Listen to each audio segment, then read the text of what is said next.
bueno, vamos a hablar un poco de la Revolución Francesa. Tenemos que cómo era la condición política y social de Francia antes de la Revolución Francesa en el antiguo régimen. Bueno, la sociedad estaba separada en tres jerarquías sociales diferentes, como es la nobleza, el clero y el tercer estado. No estaba relacionado esto con lo económico directamente, porque había gente de la burguesía que tenía mucho poder económico y no entraba dentro del sector de la nobleza, ¿no? Y había muchos nobles que estaban empobrecidos pero seguían teniendo sus privilegios.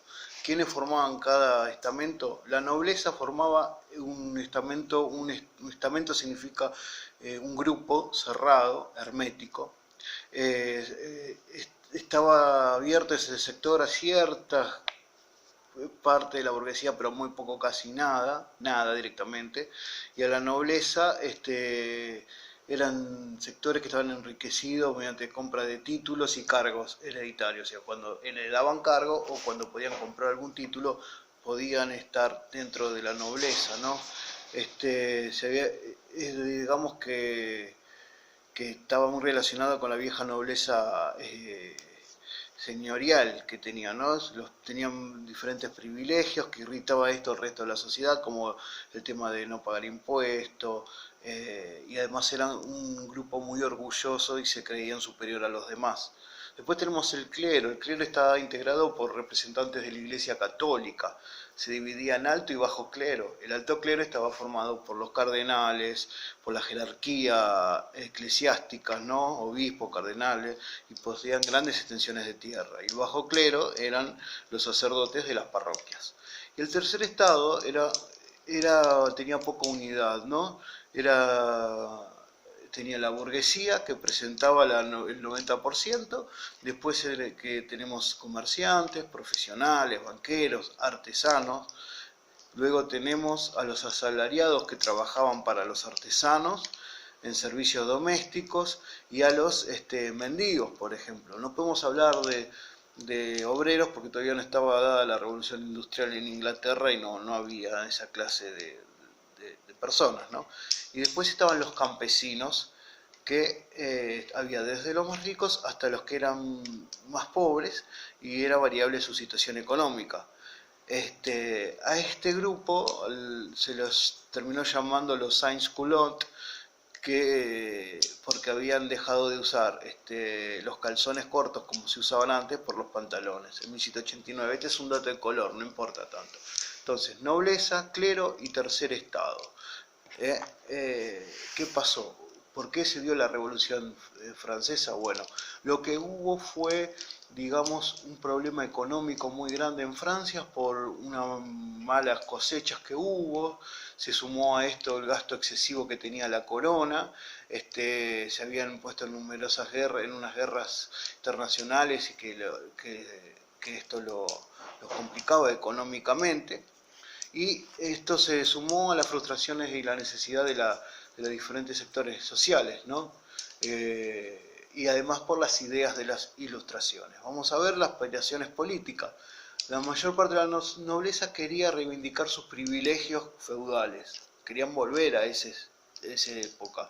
La burguesía buscaba una mayor participación política, mientras tanto, ¿no? Querían acceder a altos cargos del gobierno, es que eran excluidos por la nobleza de toga, que se le llama. Los tres estamentos coincidían en querer limitar la monarquía absoluta. Acordémonos que en Francia había monarquía absoluta. Terminar con el abuso de los impuestos, las atribuciones de los ministros y obtener el derecho a elaborar leyes y a votar. Esas fueron las aspiraciones políticas. Aspiraciones políticas, nobleza quería reivindicar sus privilegios feudales, las burguesías querían mayor participación política y se quería terminar con el abuso de los impuestos y limitar la monarquía absoluta. Después tenemos los descontentos social que había.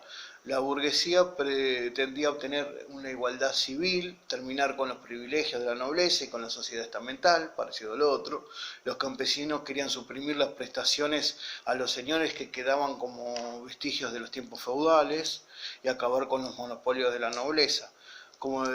Y después tenemos la crisis económica que hubo, que fueron, bueno, escasez de alimentos por las crisis de las cosechas, el consumo de precios, el aumento de precios, un mayor consumo porque había más gente, o sea, más gentes en el reino. Después tenemos la crisis que se agravó por los gastos de la participación en la guerra y de la suntuosidad de los nobles. Después tenemos las ideas de la Ilustración, que también influenció un montón, ¿no? Pensadores que trajeron ideologías nuevas contra el antiguo régimen. Por ejemplo, se cuestionó el tema del derecho divino que tenían los reyes para gobernar, entonces no había un sustento para que no pueda ser derrocado un rey, ¿no?